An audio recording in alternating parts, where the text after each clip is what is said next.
Welcome back to Hardball. Tonight in his Hardball debut, RNC Chairman Reince Priebus, the new head of the Republican Party that has taken a hard turn to the right, we think. Welcome, Mr. Chairman. Let me ask you about the comment. Well, thank you. Let me ask you about this comment made by former Utah Governor Jon Huntsman just yesterday. He tweeted, quote, "To be clear, I believe in evolution and trust scientists on global warming. Call me crazy." That's a sarcastic comment by one of your candidates for president. Is he the odd man out on those issues in your party now?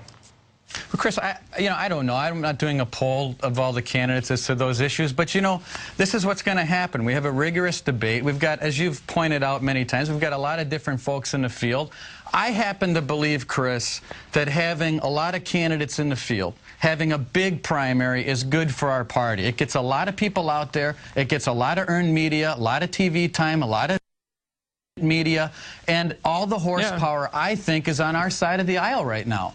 Aren't you worried, though, that in a world where we have to compete with science and technology with Chinese and Indian young geniuses, and some of them move here and some of them are still over in their countries around the world, we're competing in a world of science and technology to be a country that might be led by someone who doesn't believe in evolution, who doesn't believe in climate change, who doesn't believe in the scientific community of his own country, the National Academy of Science, for example, on climate change?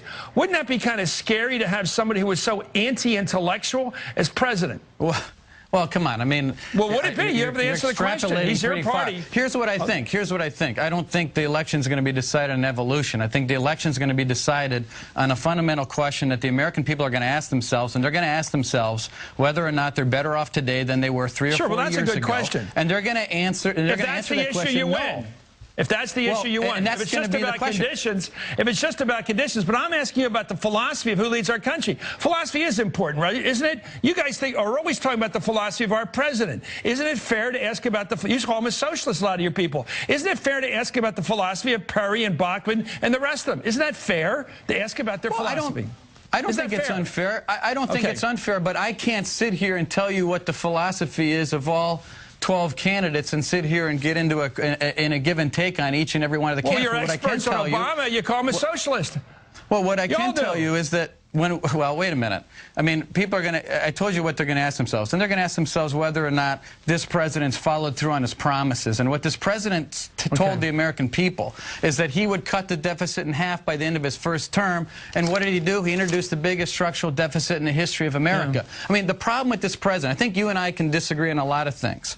But I think what we probably can agree on is that he's had a real hard time exhibiting a little leadership. Now, we may differ on what the answer might be, but I think we both can agree that this president has a real hard time leading when our when our country and the people in this country are starving for real, authentic people to lead the greatest country on the face of the earth in the times that are very difficult. And this president has a real hard time with that. But do you have a hard time with the fact that your party left this country in wreckage with a hemorrhaging unemployment rate? There was booming unemployment, and this president walked in the door. He got into bed when it was on fire. You're right.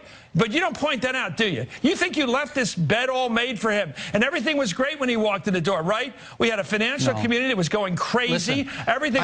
Just say that to me. Tell me he walked in the door to hell. Just tell me that first. Hang on a second, Chris. I don't think that there's any party or any person blameless in any of this. No, do you think he walked into a good situation you left him with? You're blaming him for everything, but you say Bush wasn't responsible. This president has a hard time following through on promises.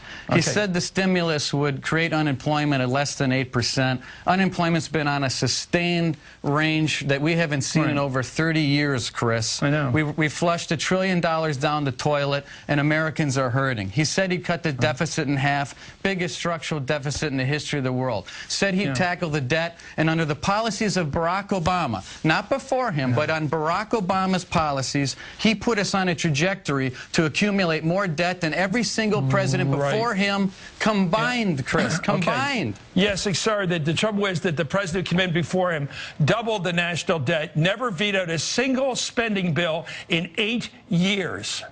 Isn't that a problem for your record? Listen, the president's going to be judged on his record. And his record right now is a catastrophe in regard to this economy. And I think we know that. I mean, we've got a president who's whistling past the graveyard, Chris. Let me ask you a question. He's out in vineyard while the rest of America is waiting in lines for jobs. You're scoring all your points. You've got all your points, and you made them. Now, let me ask you some questions. I'm not trying to score points. No, you've scored them. You have scored them, and I think you've got them on the record now. Let me ask you a question, a serious question. What's the difference now between the Republican Party and the Tea Party? Well, I think there's obviously we're an organized, structured party, and the Tea Party is not. I think it's a group of people who are conservative, independent, people who are disengaged but now engaged. But I will say this. I think it's important to know. Well, what's the difference in philosophy? Well, I don't know all the differences because there's 100 different Tea Party groups. But let me tell you something. I think where there's similarities is that we need to get our spending under control. We need to get our debt under control. We need to respect the Constitution. Those are all things that are near and dear to the Republican Party's heart. Now, I'll also tell you that I don't believe the Republican Party is in competition with the conservative movement. We're not competing.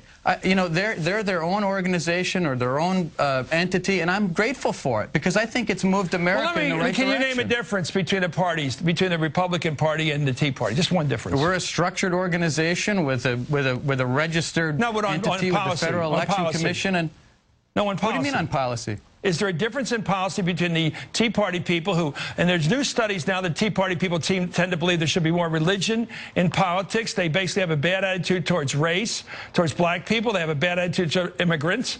But the Tea Party is that the philosophy of the Republican Party? But Chris, that's the beauty of the Tea Party. I mean, you can't define what the Tea Party is or who it is or what their beliefs are because they're not an organized entity. I mean, one Tea Party in Rockford, Illinois could have a different view than a Tea Party up in Milwaukee, Wisconsin. I mean, but the fundamental similarities are that we want to get our country back on track economically. We want to recognize that the government's making promises that it just can't keep, and that we need to get serious about our debt and deficit in this country. Otherwise, we'll be surrendering sovereignty to our bondholders. So, I mean, these are important issues. Well, let me ask you about your party and the strange part of it. And I agree with a lot of Republicans. I grew up in a Republican family. I was a kid. I was a Republican. I completely understand the call for smaller government. What happened to you, Chris? What happened? Well, I studied the issues. Let me ask you about the fact that smaller government, less taxes, they're popular ideas. I understand the appeal of those. But for a long time, Donald Trump, for example, was the leader in the polls among Republicans simply because he challenged the president's legitimacy as an American. There is an appeal in your party to this birther stuff. It's gone on and on. The president had to go out and show his papers, basically, to shut it down. What is it in your party that was so focused that you made Donald Trump your front runner because all he did was raise the birther issue? What happened there? First of all, you're an expert in politics. First of all, I didn't make Donald Trump the front runner. Secondly, he was the leader in the polls. Hang on a second, Chris. I mean, I'd never one time questioned this issue. In fact, I threw it away. So, I mean, I'm not on record with that. Our party's not on record with that. But the fact of the matter is what Americans are looking for in this country, and the reason why people like Donald Trump and Rick Perry and other Mitt Romney and the rest of our field, Michelle Bachmann and Sarah Palin, resonate with the American people is that Americans in this country are starving for authentic, real leadership, people with guts and a spine. And this president hasn't been able to exhibit any of those things. Okay, just one question. Do you believe that Barack Obama is a loyal, patriotic American? Of course. Okay, thank you, Reince Priebus. Thank you.